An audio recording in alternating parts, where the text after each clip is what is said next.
हे नवरात्रीचा उत्सव जो आहे आमच्या नेहरूनगर सारखा कुठेच नाहीये।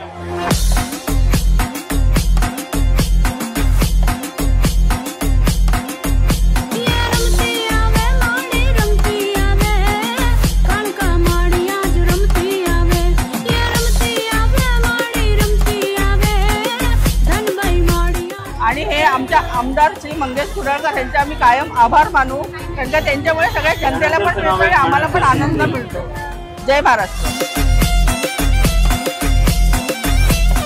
पहिला आपला गरबा चालू होता हॉलमध्ये, हॉल नंतर आपण गरबा घेतला मधल्या रस्त्यावरती आणि रस्त्यानंतर आपण आता घेतोय ह्या मेन रस्त्यावरती। तर तुम्ही बघू शकता की आपण हॉलवरून बाहेर आलो, बाहेरून इकडे आलो। आता लोकांची अपेक्षा वाढत चालली आणि असं आम्हाला वाटते की पुढल्या वर्षी गरबा हा साहेब ग्राउंड मध्ये घेतील।